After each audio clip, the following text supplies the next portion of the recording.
Ambati silks Kanchipuram sari store now in Vijayawada. Exclusive పట్టు saris, salwars and lehengas. Sunrisers Hyderabad యువ opener Abhishek శర్మకు బిగ్ షాక్ తగిలింది.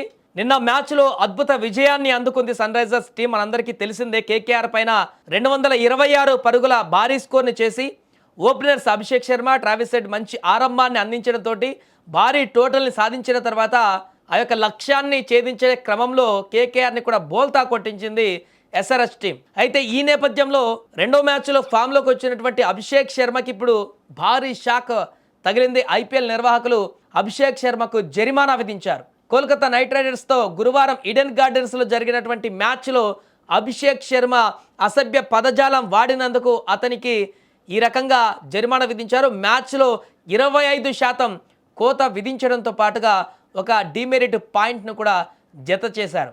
ఐపీఎల్ ప్రవర్తన నియమాలలోని ఆర్టికల్ 2.3ను అభిషేక్ ఉల్లంఘించినట్లుగా మ్యాచ్ రిఫరీ నిర్ధారించారు. మైదానంలో ఆటగాళ్లు వాడేటువంటి అసభ్యకరమైనటువంటి లేదా అవమానకరమైనటువంటి భాష గనక అక్కడ ఉన్నట్లయితే, అది బయటికి తెలిసినట్లయితే స్టంప్స్లో మైక్స్ ఉంటాయి కాబట్టి దాని ద్వారా కానీ ఎంపైర్లకు కానీ వినపడ్డా కానీ ఇతర మార్గాలలో కానీ ప్రేక్షకులు వినిపించినా కూడా ఈ నిబంధన వర్తిస్తుంది. ఇది లెవెల్ 1 కింద వస్తుంది యొక్క తప్పిదం.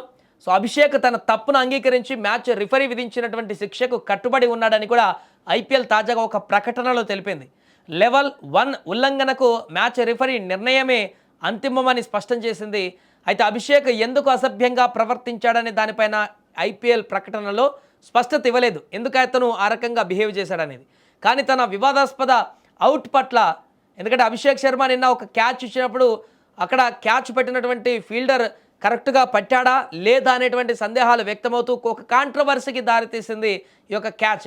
దీంతోనే తీవ్ర అసహనానికి గురైనట్టుగా కనిపించింది అభిషేక్ శర్మ. ఆ సందర్భంలో అతను అలా ప్రవర్తించి ఉంటాడంటూ కూడా చెప్తున్నారు. ఆ యొక్క సందర్భంలోనే వరుణ్ చక్రవర్తి బౌలింగ్లో డీప్లో క్యాచ్ ఇవ్వగా థర్డ్ ఎంపైర్ పలుమార్లు సమీక్షించినప్పటికీ కూడా క్యాచ్ పైన సందేహాలు వ్యక్తమయ్యాయి. అయినప్పటికీ ఎంపైర్ అతన్ని అవుట్గా ప్రకటించడంతో అభిషేక్ నిరాశగా పెవిలియన్ చేరాడు, కొంత అసంతృప్తిగా కనిపించాడు. ఈ వివాదం పక్కన పెడితే ఇదే సమయంలో కొంత అసహనానికి గురైనటువంటి సందర్భంలోనే అతను కొంత టంగ్ స్లిప్ అయినట్టుగా కనిపిస్తుంది. అది ఏ సందర్భంలో స్లిప్ అయ్యారు, ఎందుకు స్లిప్ అయ్యారు, ఏమన్నాడు, దీనికి సంబంధించిన డీటెయిల్స్ అయితే ఏం పెట్టలేదు. కానీ బయటికి ఐపీఎల్ మాత్రం తను టంగ్ స్లిప్ అవ్వడం కారణంగా అసభ్యకరమైనటువంటి వ్యాఖ్యలు చేసిన దానికి కారణంగానే ఈ యొక్క శిక్ష విధిస్తున్నట్టుగైతే ప్రకటించింది. దానికి అభిషేక్ కూడా యాక్సెప్ట్ చేసి అవును నేను అన్నాను అనకుండా ఉండాల్సిందని చెప్పేసి తను కూడా యాక్సెప్ట్ చేయడంతో ఈ యొక్క శిక్షను ఖరారు చేస్తూ 25% మ్యాచ్ ఫీజులో కోత విధించడమే కాకుండా డిమెరిట్ పాయింట్ కూడా ఇవ్వడం జరిగింది. మరలా ఇది రిపీట్ అయితే అభిషేక్ శర్మకి చాలా ఇబ్బందికరమైనటువంటి పరిస్థితులు ఎదురయ్యేటువంటి అవకాశం ఉంటుంది. మొదటి తప్పిదం కింద కోతలు మాత్రం ఉంటాయి మ్యాచ్ ఫీజులో, కానీ ఆ తర్వాత మళ్ళీ రిపీట్ అయితే చాలా తీవ్రమైనటువంటి పరిణామాలు ఉంటాయి. అలాంటి రూల్స్ అనేటివి క్రికెట్లో ఉంటాయి. కాబట్టి మరి నెక్స్ట్ మ్యాచ్లోనైనా అభిషేక్ శర్మ తన యొక్క దూకుడుతనాన్ని తగ్గించుకొని ముందుకు వెళ్తాడా లేదా అనేది చూడాలి. రైట్, మరొక వైపు ఈ విషయాన్ని పక్కన పెడితే మ్యాచ్లో అభిషేక్ శర్మ నిన్న అద్భుతంగా రాణించాడు. కేవలం 21 బంతుల్లోనే 4 4లు 4 సిక్సర్లతో 48 పరుగులు చేసి సన్ రైజర్స్ భారీ స్కోరుకు బాటలు కూడా వేశాడు.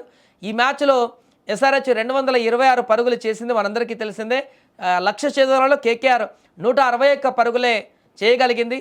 ఇక ఏప్రిల్ 5న సన్ రైజర్స్ తన తదుపరి మ్యాచ్లో లక్నో సూపర్ జైంట్స్తో తలపడబోతుంది. ఈ మ్యాచ్లో అభిషేక్ శర్మ ఎలా ప్రదర్శన చేస్తాడనేది చూడాలి.